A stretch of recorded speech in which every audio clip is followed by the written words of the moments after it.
It's a mere act of centralization that stands to bring these pockets of excellence that you refer to into the government's dysfunctional education regime. So this bill is an entirely wrong answer to a very real educational problem.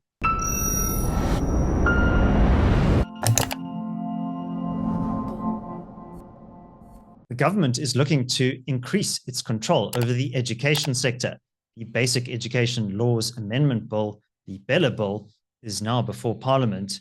Martin van Staden of the IRR made an oral submission to Parliament this week to raise some concerns about this legislation and the impact that it will have on education in South Africa. Martin, what were some of the red flags that you raised in your submission? Thanks, David. Yes, and all credit to Dr. Anthea Jeffrey, who really did most of the research here. But the bill has many issues, and I think the three main ones can be all attributed to a sentiment of centralization that exists within government to take power away from parents and school governing bodies. And that basically comes down to three things: the admission and language requirements or policies of individual public schools can now, if this bill is adopted, be set aside by provincial authorities if it's in the so-called interests of the broader community rather than in the interests of that specific schools. It is clear that the idea here is to redistribute the quality education that one finds at formerly Model C schools in the public sector to a increasing number of pupils, because these quality schools in the public system are decreasing the absolute number of them. The government also wishes to centralize procurement.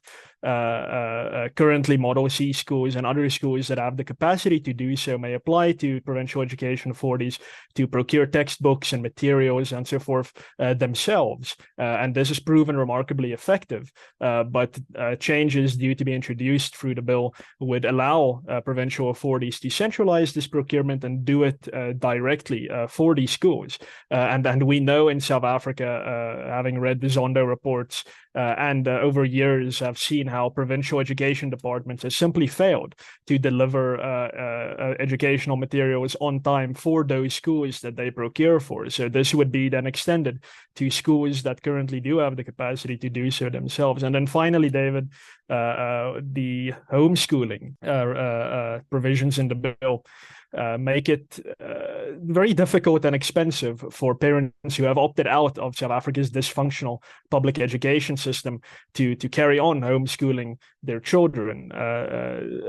Provincial education authorities would now have the authority to refuse registration to a homeschooling learner if they deem it, in their own opinion, to not be in the interests of that learner. The Minister of Education also would now have the authority to, in regulations, not in legislation, but in regulations that they shoot from the hip, regulate the registration and administration of homeschooling. And this discretion is open-ended. There are no qualifying criteria, so the minister can effectively put whatever they like in these requirements for the administration of homeschooling. And then also the bill introduces a new innovation called annual and phased assessments, whereby parents, who for their own account, would need to find competent assessors to come and assess whether their child has made acceptable progress over the year, and report that to the head of department. And this is all for the parent's own account. And even the impact assessment on the bill by the department itself acknowledges that this is going to be very expensive for parents in especially in rural areas, very difficult for them to do as well. So this would make homeschooling significantly more difficult for parents to engage in. And then finally, the whole bill seems to be based on a fallacy of discrimination. The impact assessment says that there is discrimination at these Model C schools, even though it cites no real examples of where that has happened. And the court cases, the multiple court cases on admission and language requirements, have also failed to yield any proof of real discrimination. And as Panyaza Lessufi himself said a few years years ago, the vast majority of pupils at former Model C schools are Black, about 80% of them, even, and some former Model C schools are even entirely Black now. So the discrimination point, as IRR research has shown year on year, is simply about politicians deflecting from their own failures. All right, and some of those failures are quite manifest. And I think, just to clarify here, we're talking about the public sector and homeschooling. This wouldn't affect private schools. Is that correct? Yes, that's correct. And so, I mean, what we have here essentially are these pockets of excellence in the Model C schools, which is somehow intolerable to the government. They want to kind of spread those resources and actually implement more control over these Model C schools. But, you know, what are some of the manifestations of some of the poor policy decisions in the education sector? Because I don't think some of the outcomes are looking particularly rosy at the moment.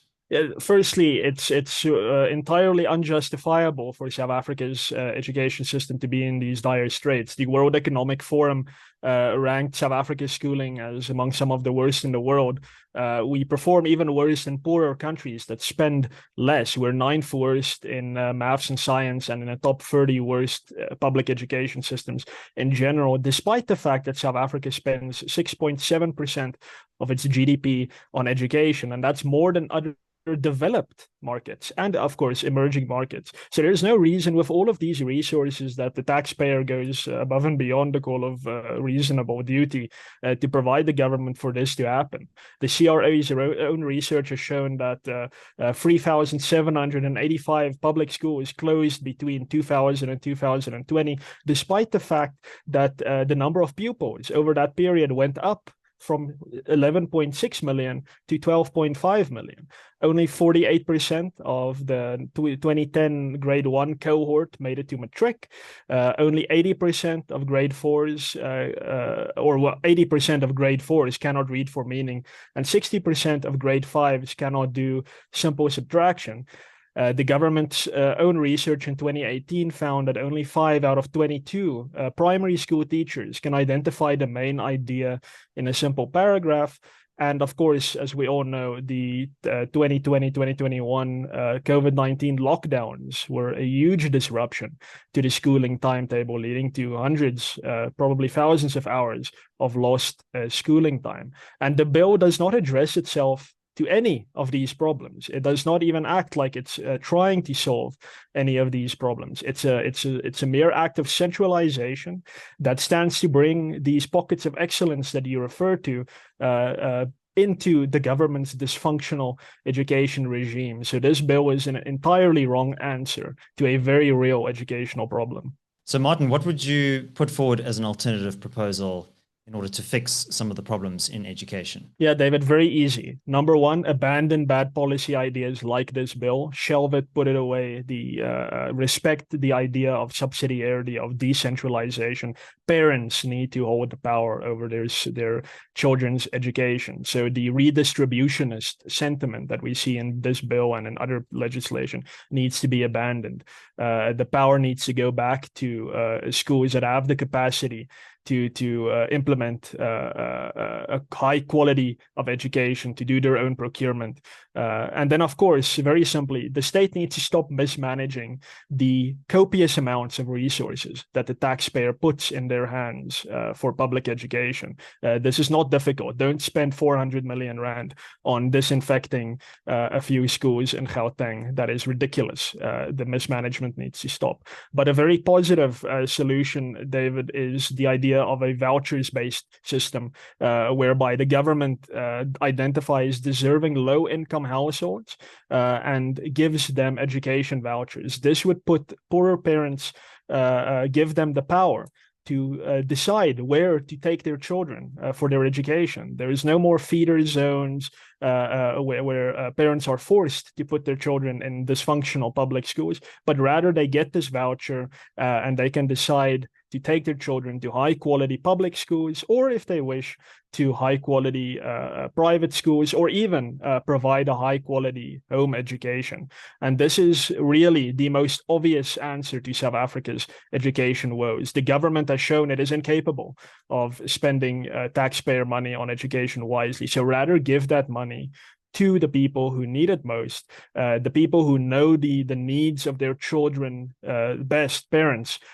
Give them the money so that they can decide where their children get educated, and then they can decide which language and admission policy schools they prefer, and take their pick. It's a matter of freedom of choice, and we've seen that where the freedom of the individual, of families, of communities is respected, outcomes tend to be significantly better than where a central committee makes those decisions on their behalf. Martin van Staden, thank you very much. Let's hand over to you, our audience.